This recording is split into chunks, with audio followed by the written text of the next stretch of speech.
Hello student. आज हम लोग स्टडी करेंगे यहाँ पर ऑक्सी हीमोग्लोबिन डिसोसिएशन कर्व, जो यहाँ पर breathing and exchange of gases in human being का एक इम्पॉर्टेंट टॉपिक है। क्लियर? तो आज हम इसको स्टडी करने वाले हैं। सो फर्स्ट ऑफ ऑल, आपको पता है यहाँ पर कि हीमोग्लोबिन जो है it is the respiratory pigment. Okay, so first of all haemoglobin first point है। हीमोग्लोबिन जिसको रिप्रेजेंट किया जाता है Hp से। Okay, it is respiratory pigment. It is respiratory pigment.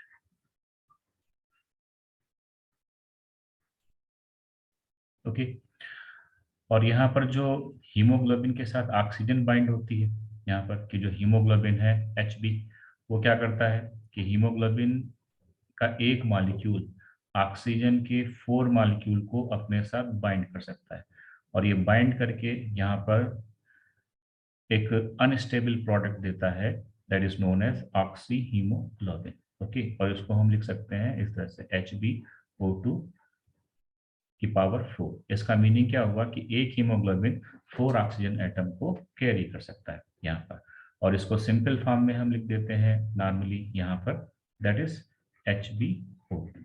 Okay, यहाँ पर so this is known as oxy haemoglobin.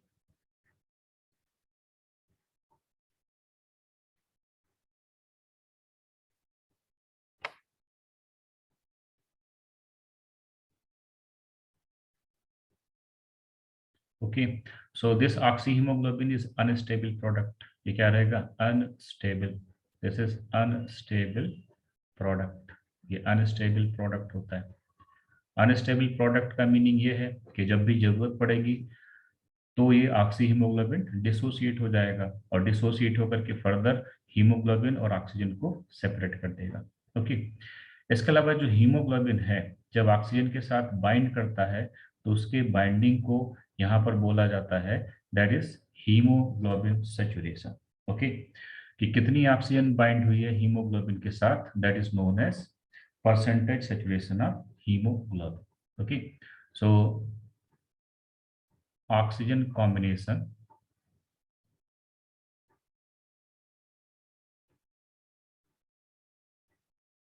Of hemoglobin is called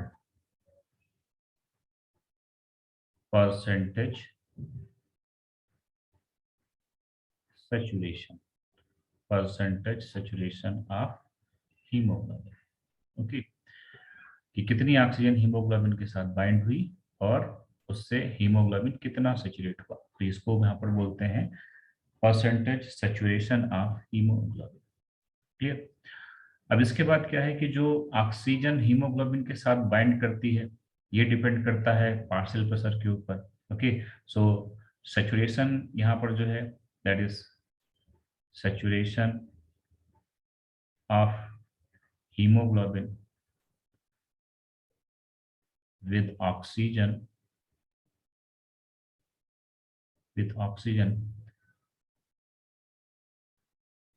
depends on partial pressure. Pressure पे नहीं डिपेंड करता है, डिपेंड करता है किसके ऊपर? Partial pressure. Partial pressure of oxygen. Okay, partial pressure of oxygen O2। तो इस बात पे डिपेंड करता है कि कितना जो है ऑक्सीजन का पार्शियल प्रेशर है उस प्लेस पे जहां पर सैचुरेशन होना है। ओके, इसके अलावा जो यहाँ पर हीमोग्लोबिन है वो एफिनिटी शो करता है यहाँ पर फॉर द हीमोग्लोबिन। सो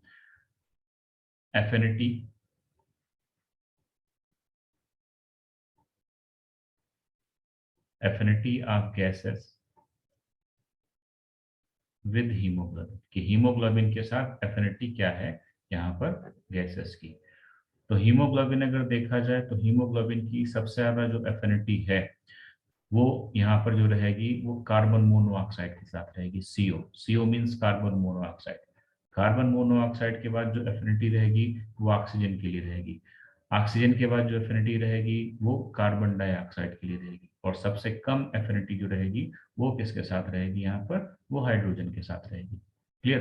तो ओवरऑल कहने का मतलब है कि अगर हीमोग्लोबिन कहीं पर फ्री है, उसको कोई गैस नहीं मिल रही, तो वो क्या करेगा, हाइड्रोजन के साथ बाइंड हो जाएगा और क्या बनाएगा यहाँ पर, that's form hydrated, that forms hydrated haemoglobin. तो वो हाइड्रेटेड हीमोग्लोबिन बनाता है, haemoglobin forms hydrated haemoglobin. Okay.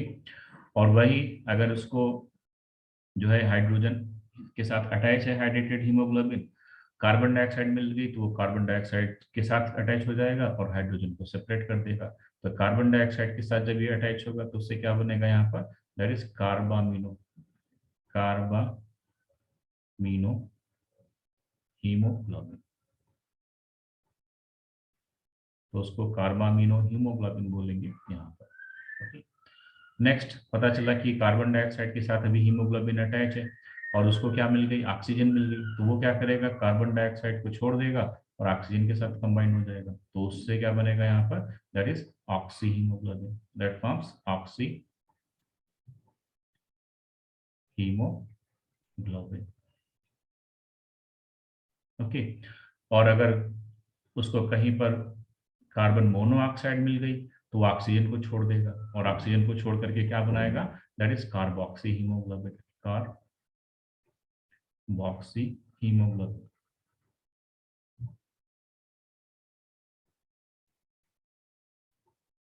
तो वो कार्बोक्सी हीमोग्लोबिन बनाएगा इस तरह से। तो यहाँ पर जो हीमोग्लोबिन है वो डिपेंड करता है कि किस गैस के कांटेक्ट में आ रहा है। अगर वो हाइड्रोजन के कांटेक्ट में है और कोई गैस नहीं वहां पर, तो हाइड्रेटेड हीमोग्लोबिन। हाइड्रोजन के बाद उसको कार्बन डाइऑक्साइड मिल गई तो कार्बामिनो हीमोग्लोबिन। ऑक्सीजन उसको मिल गई तो कार्बन डाइऑक्साइड को छोड़ देगा, क्या बना देगा वो, ऑक्सी हीमोग्लोबिन। और वही अगर उसको कार्बन मोनोऑक्साइड मिल गई तो क्या बना देगा, दैट इज कार्बोक्सी हीमोग्लोबिन। तो इसका मीनिंग ये है कि सबसे ज्यादा एफिनिटी उसकी कार्बन मोनोऑक्साइड के साथ, देन ऑक्सीजन के साथ, देन कार्बन डाइऑक्साइड के साथ, देन हाइड्रोजन के साथ।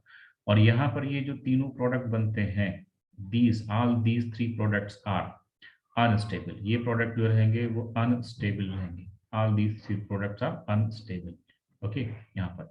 और ये जो प्रोडक्ट बनता है that is stable, stable product बनता है और इरिवर्सिबल रहेगा, ये रिवर्स कंडीशन में नहीं जाता, इरिवर्सिबल। ओके। ये रिवर्सिबल रिएक्शन नहीं शो करेगा, कौन सा, ऑक्सी हीमोग्लोबिन। एक बार बन गया तो उसके बाद अब वो डिसोसिएट नहीं होता। And these three products is unstable and reversible, ये रिवर्सिबल रहेंगे। ये रिवर्सिबल जो होगा वो यहाँ पर नेचर शो करेंगे कि अगर उनको कार्बन डाइऑक्साइड ज्यादा मिल गई तो कार्बामिनो हीमोग्लोबिन बना देंगे, और कार्बन डाइऑक्साइड अगर कहीं पर कम हो गई तो फिर उसका जो एसोसिएशन है वो डिस्ट्रॉय होना स्टार्ट हो जाएगा। क्लियर। जैसे ऑक्सीजन अगर उनको मिल गई यहाँ पर तो ऑक्सी हीमोग्लोबिन बना देंगे, कहीं पर ऑक्सीजन कम हो रही तो हीमोग्लोबिन ऑक्सीजन को रिलीज कर देगा और खुद अकेला हो जाएगा, या फिर जो भी गैस मिलेगी उसके बाद ऑक्सीजन के बाद वहां पर कार्बन डाइऑक्साइड या हाइड्रोजन उसके साथ कंबाइन हो जाएगा। तो इस तरह से ये यहाँ पर शो करते हैं। अब यहाँ पर जो है कि इसकी एफिनिटी जो है, जो ऑक्सीजन और हीमोग्लोबिन जो है उसके बाइंड होने का यहाँ पर जो है क्या प्रोसेस है, और वो जब बाइंड होंगे तो उनके बाइंड होने में कितना सेचुरेशन होगा और किस प्रेशर पे कितनी ऑक्सीजन बाइंड होगी हीमोग्लोबिन की, उसी को यहाँ पर क्या बोलते हैं, ऑक्सी हीमोग्लोबिन डिसोसिएशन का। ओके। वो हम लोग स्टडी करेंगे यहाँ पे।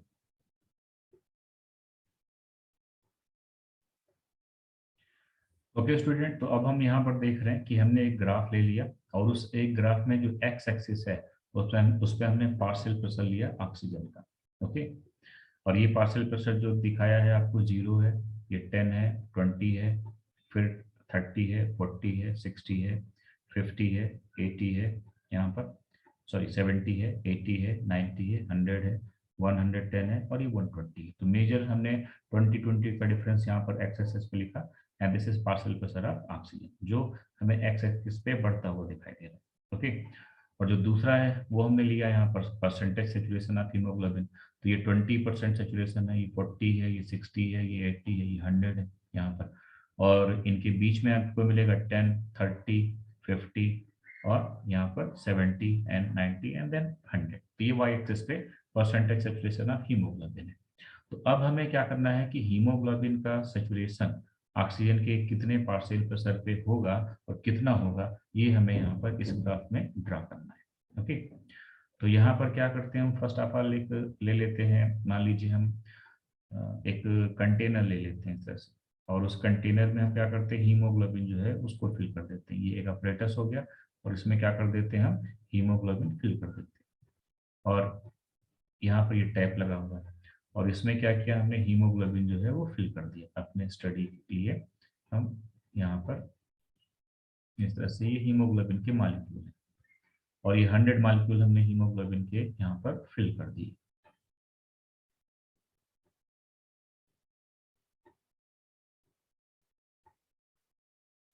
सो दिस इज हीमोग्लोबिन, और अभी हीमोग्लोबिन का ऑक्सीजन के साथ कोई कांटेक्ट नहीं है, तो ये 100 मॉलिक्यूल्स हैं, यहाँ पर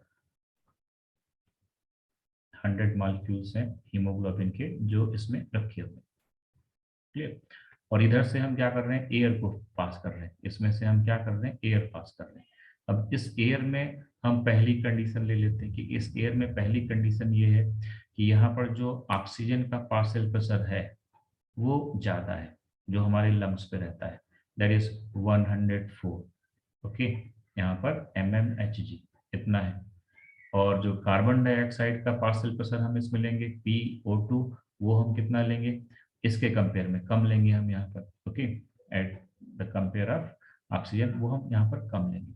तो ये जो रखा गया है वो कितना रखा गया, मान लीजिए ये 40 mmHg रख देंगे। तो अगर आप देख रहे हो यहाँ पर कि जब ऑक्सीजन का पार्शियल प्रेशर ज़्यादा है, और केस फर्स्ट में यहाँ पर, तो यहाँ पर क्या रहेगा कि ऑक्सीजन की एफिनिटी तो पहले से ज़्यादा है और पार्शियल प्रेशर भी ज़्यादा है। तो जब भी यहाँ से एयर पास की जाएगी उसमें ऑक्सीजन ज़्यादा है, कार्बन डाइऑक्साइड कम है, तो जो ऑक्सीजन होगी वो जल्दी जल्दी बाइंड करेगी यहाँ पर। ये क्लियर, हम ये नॉर्मल कंडीशन ले रहे हैं, लंग्स वाली कंडीशन हम यहाँ पर इसके थ्रू कंसिडर कर रहे हैं, क्योंकि जो रिस्पायरेटरी गैस होगी उसमें ऑक्सीजन भी मिलेगी, कार्बन डाइऑक्साइड भी मिलेगी। तो अब यहाँ पर अगर हम इसको ड्रा करेंगे तो क्या देखेंगे कि पहले जब ये यहाँ पर टैप क्लोज था, ओके, ये टैप क्लोज था, एयर नहीं पास हो रही थी, तो हीमोग्लोबिन केवल है और ऑक्सी हीमोग्लोबिन नहीं, तो सेचुरेशन वहां पर क्या है इसका, जीरो। तो हमें पहला ग्राफ यहाँ पर मिलेगा, तो यहाँ पर जीरो मिलेगा। लेकिन जैसे ही हम क्या करेंगे कि इस टैप को ओपन करेंगे तो धीरे धीरे एयर यहाँ से पास होना स्टार्ट होगी, और जैसे जैसे एयर पास होना स्टार्ट होगी तो हीमोग्लोबिन के मॉलिक्यूल क्या करेंगे, उसके कांटेक्ट में आते जाएंगे। और जैसे जैसे हीमोग्लोबिन के कांटेक्ट में आएंगे मॉलिक्यूल, एयर का पार्शियल प्रेशर बढ़े, एयर का कंसंट्रेशन बढ़ेगा inside the tap, inside the container, और ऑक्सीजन का पार्शियल प्रेशर बढ़ेगा कि ऑक्सीजन जो है वो धीरे धीरे इंक्रीज होती जा रही है उस कंटेनर के अंदर, तो ऑक्सीजन का पार्शियल प्रेशर बढ़ता जा रहा है। मान लीजिए कि ऑक्सीजन का पार्शियल प्रेशर कितना हो गया, यहाँ पर ये 10 हो गया, तो यहाँ पर जो सेचुरेशन आ जाएगा वो लगभग कितना आ जाएगा, वो 10 आ गया। मान लीजिए 10 से कुछ कम आया, यहाँ पर मिलेगा आपको सेचुरेशन फर्स्ट यहाँ पर। उसके बाद 10 हो गया तो आपको सेचुरेशन कहीं यहाँ पे मिल जाएगा, मान लीजिए कि 10 पे इतना सेचुरेशन हो गया यहाँ पर, तो हम इस तरह से पॉइंट ड्रा करते जाएंगे। 20 पे सेचुरेशन कितना हो गया, मान लीजिए यहाँ पर, दैट इज 18, यहाँ सॉरी 40 के आसपास कहीं सेचुरेशन हो गया, तो हमें यहाँ पर कहीं पॉइंट मिल जाएगा कि 38 या कुछ सेचुरेशन हो गया। लेकिन जैसे ही पार्शियल प्रेशर पहुंचेगा 25 यहाँ पर, कि जैसे ही पार्शियल प्रेशर 25 पहुंचता है तो जितना हीमोग्लोबिन है वो 50% सेचुरेट हो जाता है। कि यहाँ पर अगर आप देखोगे तो ये क्या है, दिस इज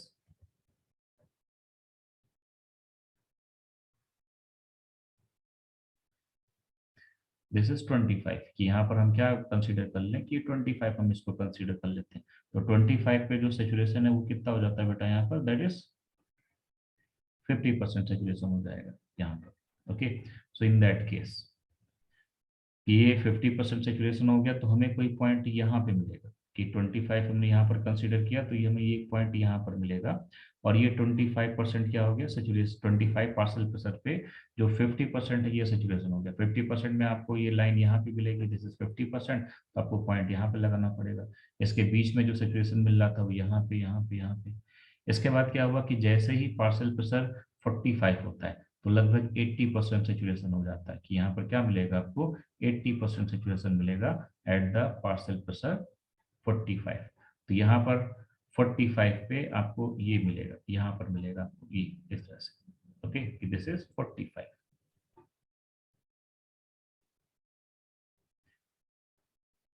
तो आपको यहाँ पे एक पॉइंट ड्रा करना पड़ेगा इस तरह से, बीच में भी मिलेंगे आपको यहाँ पर, कि जैसे 60 होगा तो कुछ आपको यहाँ पर कुछ पॉइंट मिल जाएगा इस तरह से।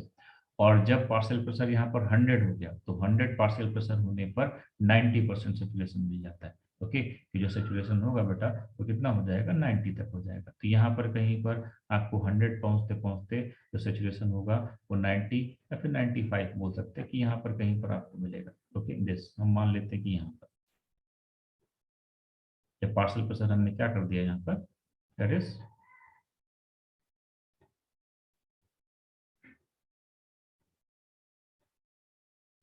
95। तो हमें एक पॉइंट यहाँ पे रखना पड़ेगा, है ना, कि जब आपने ग्राफ बनाया होगा तो आपको आइडिया होगा कि पहले हम वैल्यू देखते हैं और वैल्यू देखने के बाद फिर वहां पर पॉइंट लगाते हैं। तो इस तरह से हमने पॉइंट लगा दिए, ये 80% सेचुरेशन कितने पे हुआ बेटा, 45 पे हो गया यहाँ पर ये, ठीक। ये 45 पार्शियल प्रेशर पे, 25 पे सेचुरेशन कितना हो गया, दैट इज 50% हो गया। और इसी को हम P50 वैल्यू बोलते हैं, इसको हम क्या बोलते हैं यहाँ पर, P50 वैल्यू। ऑक्सीजन का वो पार्शियल प्रेशर जहाँ पर हीमोग्लोबिन का सेचुरेशन 50% हो जाता है, that is known as P50 value. तो ये मिलेगा। इससे पहले हमें और भी पॉइंट्स मिलेंगे यहाँ पर इस तरह से। और 45 पार्शियल प्रेशर पे 80% सेचुरेशन हो जाता है। और यहाँ पर क्या रहेगा कि 100 पे, कि सॉरी 100 से जब थोड़ा ज्यादा होगा तो हमें कितना मिल जाएगा यहाँ पर, दैट इज 90% सेचुरेशन मिल जाएगा, ओके। तो इस तरह से अगर देखा जाए 110 यहाँ पर जो है उससे पहले थोड़ा सा पार्शियल प्रेशर ज्यादा रहेगा। तो इस तरह से हमें देखने में क्या मिलेगा कि हमें इस तरह से ये सारे पॉइंट्स मिल जाएंगे। अब इन पॉइंट्स को अगर हम यहाँ पर मैच करा दें आपस में, ओके, तो यहाँ पर अगर हम इन सबको आपस में मिला दें तो मिलने के बाद ये सारे पॉइंट क्या करेंगे, इस तरह से एक ग्राफ शो करेंगे, ओके। यहाँ पर ये सारे पॉइंट्स क्या करते हैं बेटा, एक ग्राफ शो करेंगे, या यहाँ पर इनको मिलाएंगे तो हमें इस तरह से मिलेंगे।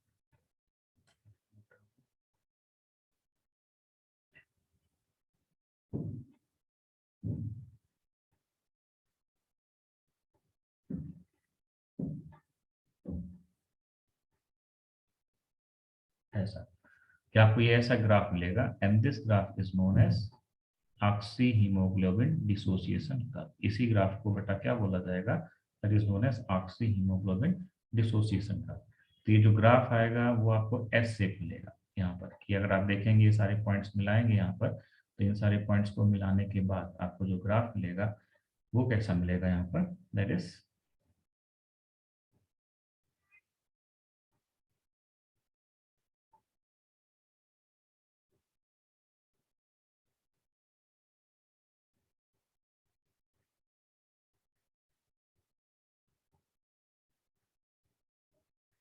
ये ग्राफ मिलेगा। और इसी ग्राफ को बोलते हैं यहाँ पर, that is known as oxy hemoglobin dissociation curve, okay.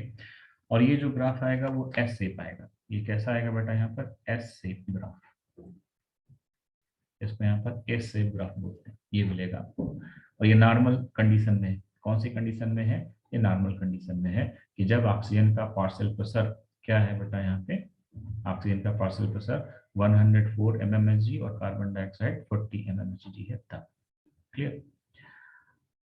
अब यहाँ पर क्या आता है कि जो ये ग्राफ है, इस ग्राफ में शिफ्टिंग हो सकती है, कि यहाँ पर लेफ्ट और राइट शिफ्ट होता है। तो सबसे पहले हम देखेंगे कि इस ग्राफ में लेफ्ट कौन सा है और राइट कौन सा है। तो यहाँ पर ये जो साइड मिलेगी दिस इज राइट, ओके, कि इस साइड में ग्राफ के हमारे क्या रहता है, right, this is right side है यहाँ पर, क्योंकि हम पेपर यूज करेंगे तो इसमें ये राइट रहेगा, हमारा राइट जो रहेगा वो इस साइड में रहेगा। और इस साइड में जो मिलेगा वो क्या मिलेगा आपको यहाँ पर, दैट इज लेफ्ट मिलेगा, this is left, okay, this side is left. तो यहाँ पर अगर हम देखें इस केस में, कि अब हम क्या करते हैं कि एक कंडीशन लेते हैं, सेकंड कंडीशन लेते हैं, पहली कंडीशन थी, ये सेकंड कंडीशन हम लेते हैं। सेकंड कंडीशन में हम क्या करते हैं, जो पार्शियल प्रेशर है ऑक्सीजन का उसको हम 104 से बढ़ा देते हैं। 104 से मान लीजिए हमने इसको बढ़ा करके 150 कर दिया, 50 mmHg पार्शियल प्रेशर कर दिया, ठीक। कार्बन डाइऑक्साइड हम उतना ही रखते हैं यहाँ पर, कि कार्बन डाइऑक्साइड जो है इसकी वैल्यू हम उतना ही रखते हैं, यहाँ पर 40 mmHg रखते हैं। तो इसका मतलब क्या है कि ऑक्सीजन का पार्शियल प्रेशर बढ़ा। सेकंड एक्सपेरिमेंट अगर हम करें तो यहाँ पर क्लियर कि ये फर्स्ट हो गया। सेकंड एक्सपेरिमेंट में अगर हम देखें कि हमने क्या किया, दूसरा टैब लिया, उस दूसरे टैब में हमने एयर फिल की। उस एयर को जब हमने फिल किया तो पता चला वहां पर हमने पार्शियल प्रेशर ऑक्सीजन का बढ़ा के रखा है और कार्बन डाइऑक्साइड का उतना ही रखा है। तो अब अगर ऑक्सीजन का पार्शियल प्रेशर बेटा बढ़ रहा है तो ऑक्सीजन के पार्शियल प्रेशर के बढ़ने से क्या होगा कि जो ऑक्सीजन की एफिनिटी है वो तो आपको पता ही ज्यादा है। तो जो सेचुरेशन आपको यहाँ पर कहीं मिल रहा था, कि जो आपको सेचुरेशन मिल रहा था कहीं इस वाले पॉइंट पे, ये 50 सॉरी जो 10 पे मिल रहा था वो कहीं इसके पीछे मिलेगा, इस साइड में मिलेगा, है ना, यहाँ पे मिलना स्टार्ट हो जाएगा। जो सिचुएशन आपको यहाँ पे मिल रहा था वो उससे पहले मिलना स्टार्ट हो जाएगा। यहाँ पे जो सिचुएशन मिल रहा था वो उससे पहले मिलना स्टार्ट हो जाएगा, क्योंकि ऑक्सीजन जल्दी जल्दी बाइंड करेगा।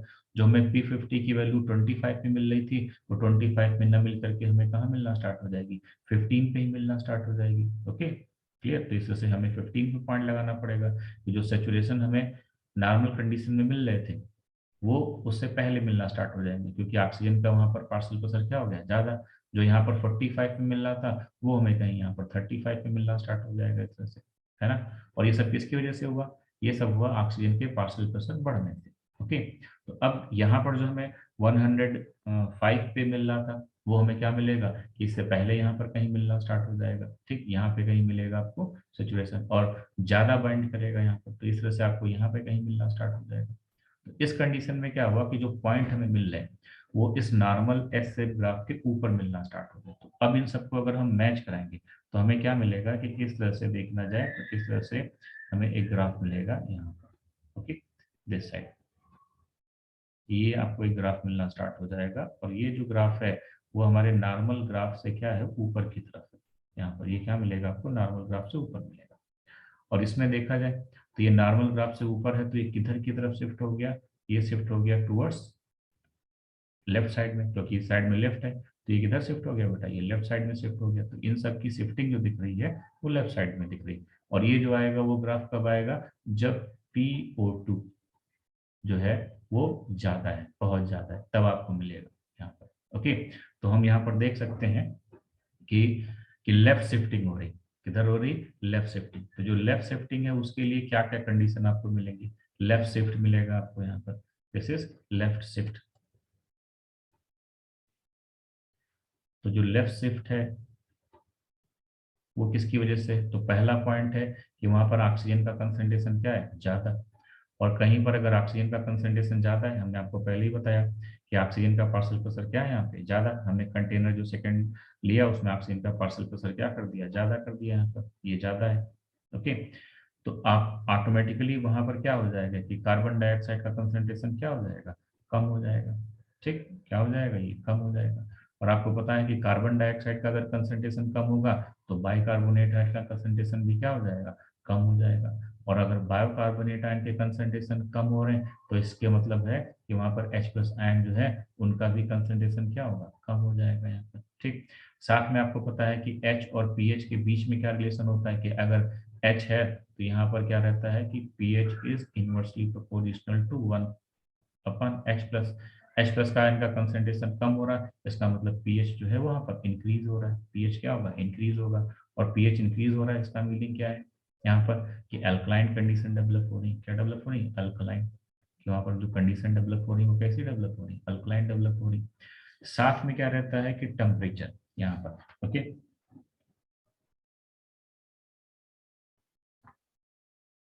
कि टेम्परेचर यहाँ पर क्या होगा, लो। ठीक, टेम्परेचर यहाँ पर क्या हो जाएगा, लो हो जाएगा। ठीक, इस कंडीशन में जो टेम्परेचर रहेगा वो क्या रहेगा यहाँ पर, वो लो रहेगा। ओके, तो इस तरह से कंडीशन आती है जो आपको मिलेंगी। तो यहाँ पर लेफ्ट शिफ्ट होने के लिए क्या जरूरी है कि यहाँ पर पार्शियल प्रेशर ऑक्सीजन का हाई हो, कार्बन डाइऑक्साइड का पार्शियल प्रेशर कम हो, बाइकार्बोनेट आयन कंसंट्रेशन कम हो, H+ आयन वहां पर कम हो, और pH क्या होगा, ज्यादा, और कंडीशन कैसी रहेगी, अल्कलाइन, और टेम्परेचर वहां पर क्या रहेगा, कम। ठीक, तब ये सब जब कंडीशन आती है तो जो शिफ्टिंग होती है ऑक्सी हीमोग्लोबिन डिसोसिएशन कर्व की वो टूवर्ड्स द लेफ्ट हो जाती है। ओके, और ये सारी कंडीशन होगी कहाँ, ये सारा जो शिफ्ट होगा वो कहाँ पे होगा, तो ये जो शिफ्ट होगा यहाँ पर वो किस साइड पे होगा, ये लंग्स पे होगा। It take place at the lungs, ये कहाँ पर होगा बेटा, तो एट द लंग्स, क्योंकि हम लोग की बॉडी में जो ऑक्सीजन है वो कंसंट्रेशन मैक्सिमम उसका कहाँ पर मिलेगा, लंग्स पे ज्यादा मिलेगा। और जब यहाँ पर लंग्स पे ऑक्सीजन का कंसंट्रेशन ज्यादा है, पार्शियल प्रेशर ज्यादा है, तो वहां पर क्या होगा कि जो हीमोग्लोबिन है वो जल्दी से सेचुरेट होगा। ओके, वो क्या होगा यहाँ पर कि जल्दी सेचुरेट होगा यहाँ पर। सो यहाँ पर लेफ्ट शिफ्ट जो है वो क्या इंडिकेट करती है, that is high saturation of hemoglobin, okay, eight the lung surface. Okay, दूसरी कंडीशन हम ले लेते हैं यहाँ पर कि नेक्स्ट कंडीशन हम क्या लेते हैं कि राइट शिफ्ट कब होगा। तो राइट शिफ्ट के लिए क्या है कि हम एक और कंडीशन ले लेते हैं यहाँ पर, और उस कंडीशन में हम क्या करते हैं, थर्ड कंडीशन, थर्ड कंटेनर ले लेंगे मान लीजिए। और थर्ड कंटेनर में हमने क्या किया कि जो पार्शियल प्रेशर है ऑक्सीजन का वो हमने कम कर दिया। वो हमने कितना कर दिया, मान लीजिए यहाँ पर 90 कर दिया, पार्शियल प्रेशर क्या कर दिया 90 mmHg। और जो कार्बन डाइऑक्साइड का पार्शियल प्रेशर है वो हमने यहाँ पर बढ़ा दिया, कार्बन डाइऑक्साइड का पार्शियल प्रेशर हमने कितना कर दिया बेटा, 45 कर दिया, ये यहाँ पर हमने बढ़ा दिया। तो अब ऑक्सीजन कम हो गई और कार्बन डाइऑक्साइड क्या हो गई, ज्यादा हो गई यहाँ पर ये। ठीक, क्लियर। तो अब इस केस में क्या रहेगा कि यहाँ पर अगर हम देखेंगे तो इस केस में क्या मिलेगा आपको, इन दिस केस कि जो सेचुरेशन हमें 5 पे मिल रहा था वो सेचुरेशन अब 5 पे नहीं मिलेगा। ठीक, वो सेचुरेशन हमें अगर चाहिए कि 5% सेचुरेशन, तो जो पार्शियल प्रेशर है 10 पे यहाँ पर उससे बाद मिलेगा। तो हमें कहीं जो इसमें सेचुरेशन मिलना स्टार्ट होगा बेटा, वो कहाँ मिलना स्टार्ट होगा, that will take start after 10, कि यहाँ पर कहीं पे मिलना स्टार्ट होगा, है ना, यहाँ पर मिलेगा कहीं पे। क्लियर। और इसके अलावा जो सेचुरेशन हमें यहाँ पर 20 पे मिल रहा था वो 20 वाला और कहीं आगे मिलना स्टार्ट हो जाएगा। ठीक, कि 20 वाला सेचुरेशन कहीं यहाँ मिलना स्टार्ट हो जाएगा।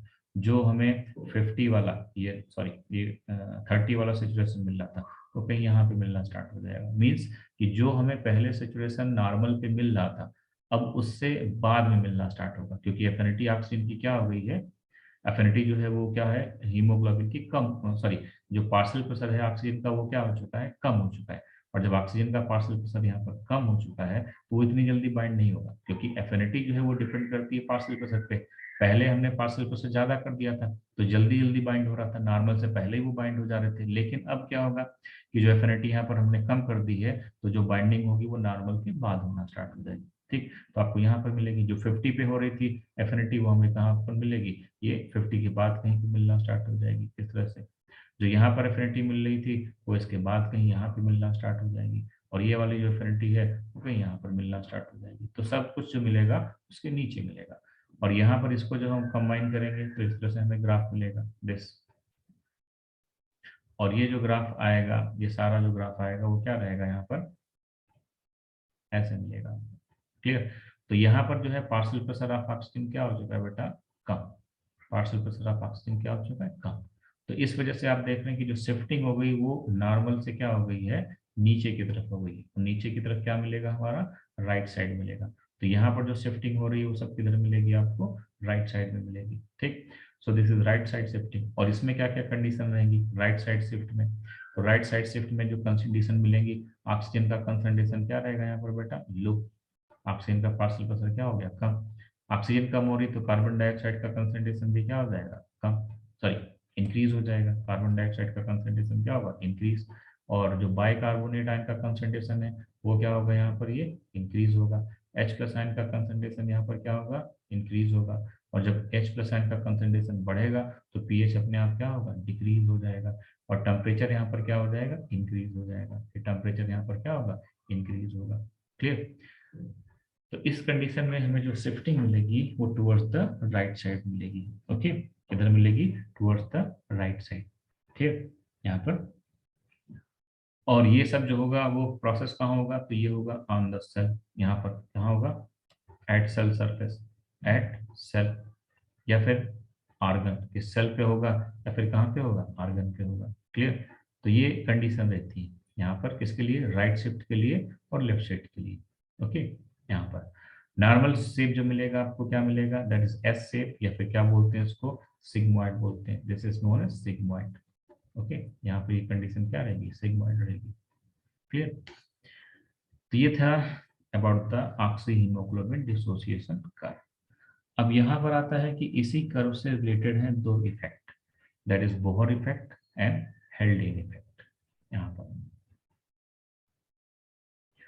सो फर्स्ट आता है दैट इज बोहर इफेक्ट। कि बोहर इफेक्ट क्या है? बोहर इफेक्ट, तो बोहर इफेक्ट ने क्या बताया यहाँ पर?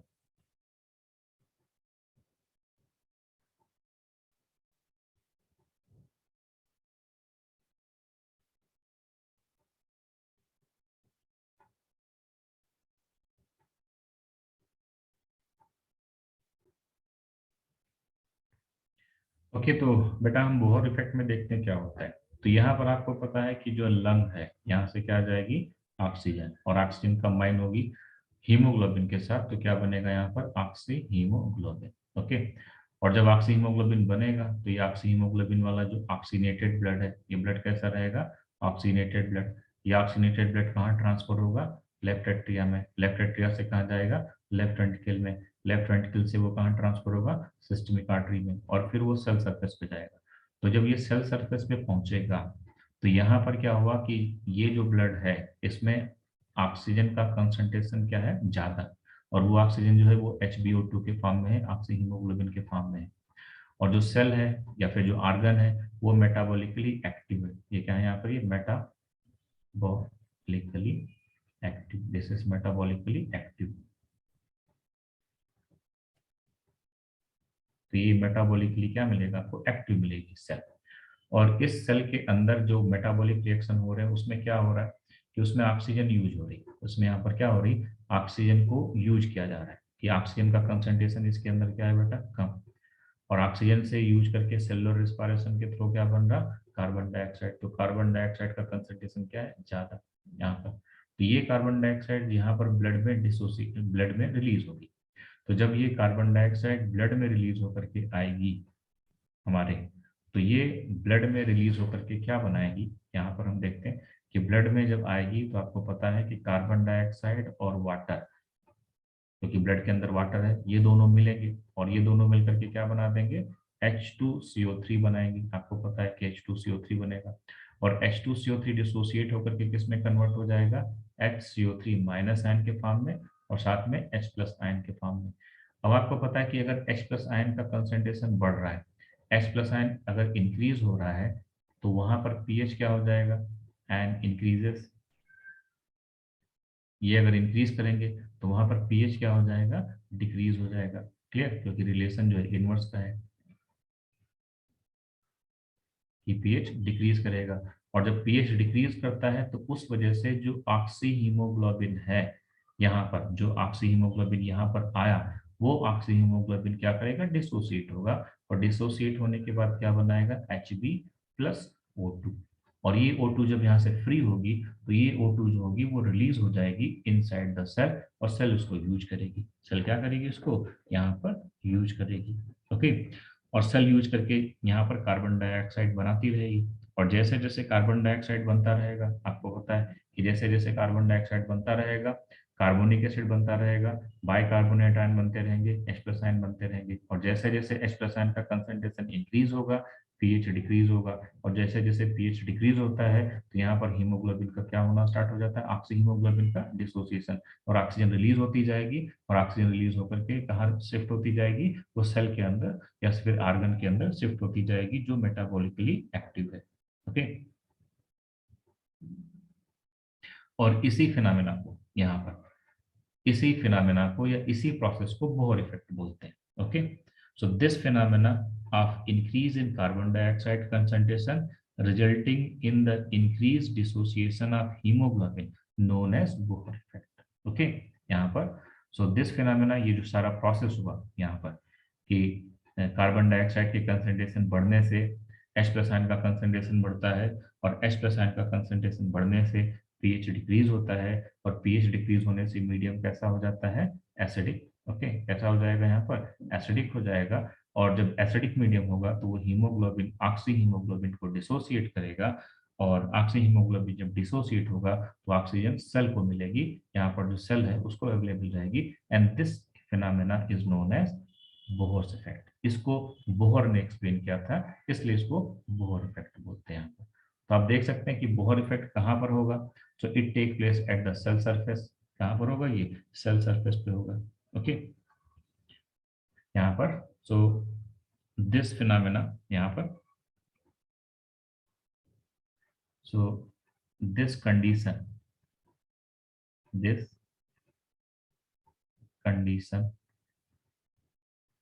to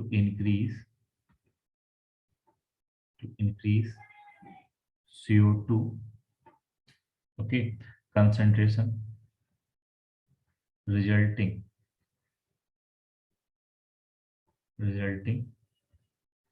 increase H plus ion concentration and decrease pH। Decrease क्या होगा, पीएच। और ब्लड क्या हो जाएगा यहाँ पर, more acidic. Blood becomes more acidic, decrease in pH and blood becomes acidic. Blood क्या हो जाएगा, becomes acidic. Okay, so decrease in pH favours, ये क्या करते हैं, फेवर करते हैं,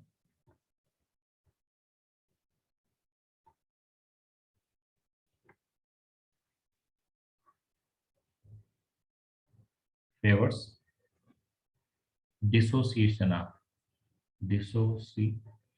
favors dissociation of oxyhemoglobin, called Bohr effect. उसको ही क्या बोलते हैं बेटा, यहाँ पर बोहर इफेक्ट बोलते हैं, इस कॉल्ड बोहर इफेक्ट। क्लियर। सो बोहर इफेक्ट जो है वो हमेशा कहाँ पर होगा, वो सेल सरफेस के ऊपर होगा। Okay, clear. और यहाँ पर जैसे जैसे कार्बन डाइऑक्साइड का कंसेंट्रेशन बढ़ता जाएगा, ऑक्सीजन की एफिनिटी जो होगी, वो ऑक्सीजन की जो एफिनिटी है वो हीमोग्लोबिन के लिए कम होती जाएगी, और हीमोग्लोबिन को ऑक्सीजन छोड़ देगी और वो डिफ्यूज हो जाएगी from their high concentration to their low concentration. Okay, clear.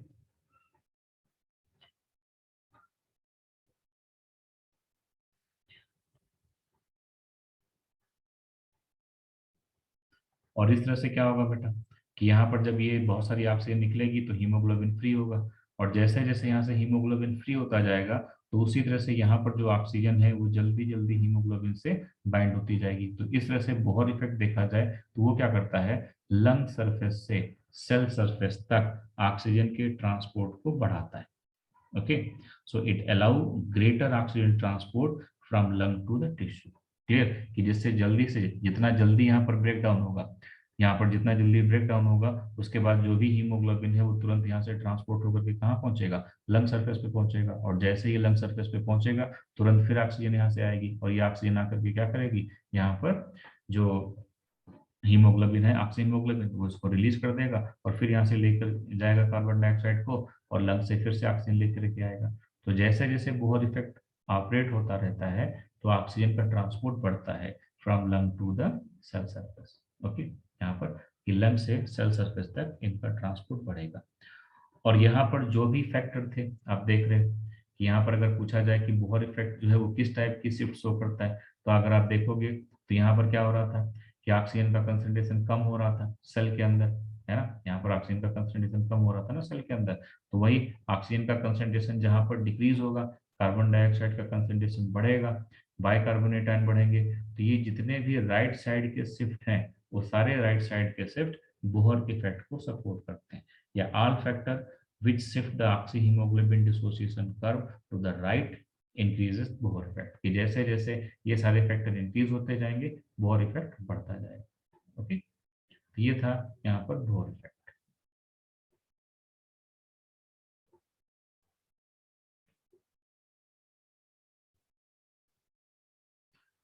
अब बेटा दूसरा इफेक्ट आता है हेल्डेन इफेक्ट, कि हेल्डेन इफेक्ट क्या है यहाँ पर। ओके, हेल्डेन इफेक्ट, तो हेल्डेन इफेक्ट में क्या रहता है कि आपने देखा कि जो बोहर इफेक्ट है उसके थ्रू क्या हो रहा है कि ऑक्सीजन का ट्रांसपोर्ट हो रहा है, कि बोहर इफेक्ट के थ्रू जो ऑक्सीजन है वो ट्रांसपोर्ट होकर के जा रही है कहाँ पर, वो ट्रांसपोर्ट होकर के जा रही from lungs to cell surface पे, कि लंग से उसका ट्रांसपोर्ट कहाँ हो रहा है बेटा, सेल सरफेस पे हो रहा है। किसके थ्रू हो रहा है, तो बोहर इफेक्ट के थ्रू हो रहा है यहाँ पर। और यहाँ पर जो हीमोग्लोबिन था, ऑक्सी हीमोग्लोबिन, वो डिसोसिएट हुआ और उसके डिसोसिएशन से यहाँ पर ऑक्सीजन रिलीज हुई। और यहाँ पर क्या बनेगा, अगर आप यहाँ पर देखो तो आपको यहाँ पर क्या मिलेगा कि अब कार्बन डाइऑक्साइड उस हीमोग्लोबिन के साथ कंबाइन होगी और क्या बनेगा, कार्बा अमीनो हीमोग्लोबिन बनेगा। और ये जो कार्बा अमीनो हीमोग्लोबिन है ये जाएगा कार्बन डाइऑक्साइड लेकर के कहाँ पर, राइट साइड के एट्रिया में, यहाँ से राइट साइड के वेंट्रिकल में, और फिर कहाँ ट्रांसफर किया जाएगा इसको, इनटू द पल्मोनरी आर्टरी। और यहाँ पर जब पहुंचेगा ये लंग सरफेस पे, तो जब लंग सरफेस पे पहुंचता है ये HbCO2, तो अब यहाँ पर जो है वो इस लंग सरफेस पे, जो लंग्स है वहां पर ऑक्सीजन का कंसंट्रेशन ज्यादा है लंग्स के अंदर, और यहाँ पर जो है इनसाइड द कार्बन डाइऑक्साइड का कंसंट्रेशन ज्यादा है। क्लियर। तो जब यहाँ पर ऑक्सीजन अपने हाई कंसंट्रेशन से डिफ्यूज होकर के आती है लंग्स के अंदर, तो वो क्या करती है, यहाँ पर ऑक्सी हीमोग्लोबिन बना देती है। क्या बनाएगी, ऑक्सी हीमोग्लोबिन बनाएगी। और जो यहाँ पर HbCO2 है वो डिसोसिएट होना स्टार्ट होगा, क्योंकि यहाँ पर Hb क्या होता है, ऑक्सी हीमोग्लोबिन बनना स्टार्ट हो जाता है इस ऑक्सीजन के डिफ्यूजन से। और फिर से यहाँ पर क्या होगा कि ऑक्सीजन का पार्शियल प्रेशर ज्यादा हो गया, तो ऑक्सीजन क्या करेगी, धीरे धीरे कार्बन डाइऑक्साइड को जो हीमोग्लोबिन के साथ बाइंड है उसको यहाँ से रिमूव करती जाएगी। ओके। तो एट द लंग सरफेस कहां पर रहेगा, eight the lung surface. Lung surface पे क्या होगा, एट द लंग सरफेस, कि जो कार्बा अमीनो हीमोग्लोबिन है HbCO2, वो ऑक्सीजन की प्रेजेंस में क्या करेगा, HbCO2 ऑक्सीजन की प्रेजेंस में कार्बन डाइऑक्साइड को रिमूव कर देगा और ऑक्सीजन को हीमोग्लोबिन के साथ बाइंड कर देगा यहाँ पर। ठीक। और कार्बन डाइऑक्साइड जो है वो यहाँ से रिमूव होकर के कहाँ चली जाएगी, लंग्स में, और लंग्स से वो कहाँ चली जाएगी, आउटसाइड चली जाएगी। तो इसको हेल्डेन ने बताया था। बोहर ने बताया था कि सेल के अंदर ऑक्सीजन का ट्रांसपोर्ट किस तरह से होता है, तो इन्होंने ये बताया कि सेल के अंदर जैसे जैसे कार्बन डाइऑक्साइड बनती जाएगी वो ब्लड में डिफ्यूज होती जाएगी, और ब्लड में डिफ्यूज होने के बाद जब यहाँ पर ऑक्सी हीमोग्लोबिन पहुंचेगा तो वहां पर पीएच चेंज होगा H+ आयन की वजह से, और उस चेंज होने वाले पीएच की वजह से ऑक्सी हीमोग्लोबिन डिसोसिएट होकर के ऑक्सीजन दे देगा, और सेल सरफेस पे बहुत सारी ऑक्सीजन जो होगी वो हमारे ऑक्सीजनेटेड ब्लड से सेल को मिलना स्टार्ट हो जाएगी। हेल्डेन ने क्या बताया कि जो कार्बामिनो हीमोग्लोबिन आती है या आता है कार्बन डाइऑक्साइड को अपने साथ लेकर के, वो कार्बामिनो हीमोग्लोबिन जब लंग सरफेस पे पहुंचेगा तो लंग सरफेस पे ऑक्सीजन का कंसंट्रेशन ज्यादा है, और ऑक्सीजन धीरे धीरे क्या करेगी, जब ब्लड वेसल्स में डिफ्यूज होगी लंग सरफेस पे, तो वो क्या करेगी, यहाँ पर जो हीमोग्लोबिन कार्बन डाइऑक्साइड के साथ बना हुआ है उसको उससे अलग कर देगी और खुद को बाइंड कर लेगी। उसकी वजह से कार्बामिनो हीमोग्लोबिन किसमें कन्वर्ट होना स्टार्ट हो जाएगा, यहाँ पर ऑक्सी हीमोग्लोबिन में। और इसी इफेक्ट को हेल्डेन इफेक्ट बोलते हैं। इसी को क्या बोलते हैं यहाँ पर, हेल्डेन इफेक्ट बोलेंगे बेटा यहाँ पर। Okay, this is known as, this phenomena is known as Haldane. इसको यहाँ पर हेल्डेन इफेक्ट बोला जाएगा। ओके, क्लियर यहाँ पर। अब यहाँ पर होता क्या है कि हेल्डेन इफेक्ट जो है वो मोर इंपॉर्टेंट है। अगर कंपैरिजन किया जाए कि बोहर इफेक्ट में और हेल्डेन इफेक्ट में ज्यादा इंपॉर्टेंट कौन है, तो हेल्डेन इफेक्ट ज्यादा इंपॉर्टेंट है। वो इसलिए इंपॉर्टेंट है क्योंकि कार्बन डाइऑक्साइड हमारे लिए जो है वो टॉक्सिक है, और अगर ये ज्यादा यहाँ पर हमारे ब्लड में स्टोर हो गई या ब्लड से हमारे बाहर नहीं निकल पाई तो उससे क्या हो जाता है, सफोकेशन होना स्टार्ट हो जाएगा और डेथ हो जाती है। तो हेल्डेन जो इफेक्ट है वो ज्यादा इंपॉर्टेंट है क्योंकि वो कार्बन डाइऑक्साइड को रिमूव कर रहा है। Okay, so Haldane effect is far more important in promoting carbon dioxide transport, क्योंकि हेल्डेन इफेक्ट के थ्रू क्या हो रहा है, कार्बन डाइऑक्साइड का ट्रांसपोर्ट हो रहा है। ओके, यहाँ पर तो वो ज्यादा इंपॉर्टेंट है as compare to Bohr effect, कि अगर हम कुछ देर के लिए ब्रीद नहीं करते हैं तो कोई फर्क नहीं पड़ेगा, यहाँ पर सेल की एक्टिविटीज कम हो जाएंगी, लेकिन अगर कार्बन डाइऑक्साइड हमारे ब्लड में ज्यादा हो गई तो उसकी वजह से फिर डेथ हो जाती है यहाँ पर। ओके, और इस वजह से जो हेल्डेन इफेक्ट है वो कार्बन डाइऑक्साइड के ट्रांसपोर्ट को एक्सप्लेन कर रहा है, तो ये ज्यादा इंपॉर्टेंट है यहाँ पर। ओके, और हेल्डेन इफेक्ट के थ्रू क्या होता है कि कार्बन डाइऑक्साइड का एक्सचेंज हमारे लंग सरफेस तो होता ही है, कि यहाँ से जितनी ज्यादा कार्बन डाइऑक्साइड निकलेगी उतनी ही ज्यादा कार्बन डाइऑक्साइड हमारे सेल से निकल के जाएगी कहाँ पर, हम इस ब्लड में, और ब्लड से वो फिर ट्रांसपोर्ट होकर के जाएगी लंग्स पे, और लंग्स से उसको बाहर निकाल दिया जाएगा। तो बोहर इफेक्ट तो सिर्फ यहाँ पर सेल के ऊपर होता है, it take place only on the cell. ये सेल के ऊपर ही ऑक्सीजन को रिमूव करता है अगर सेल को जरूरत है तो।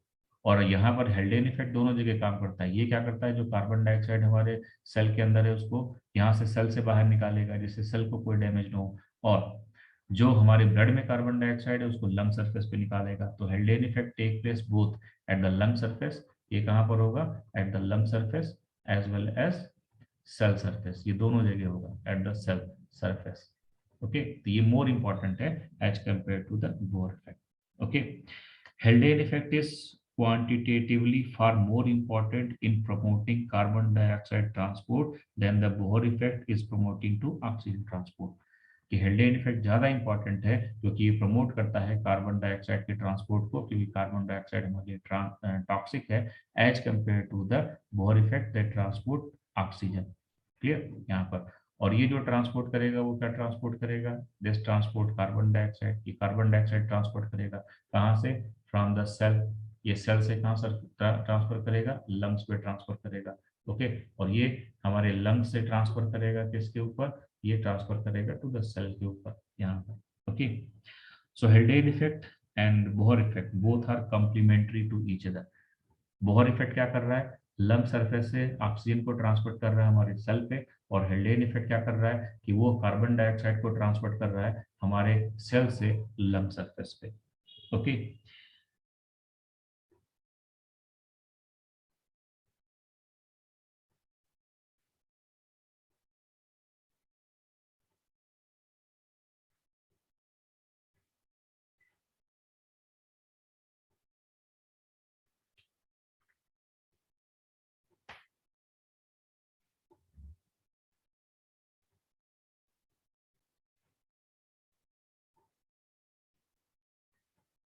तो यहाँ पर जो सेल सरफेस है इस पे क्या है कि कार्बन डाइऑक्साइड का हमारे ब्लड में रिलीज होना ये फेवर करता है कि जितनी जल्दी हो सके उतनी जल्दी ऑक्सीजन हमारे ब्लड के अंदर ट्रांसफर, ब्लड से हमारे सेल के अंदर ट्रांसफर हो या उसकी अनलोडिंग हो।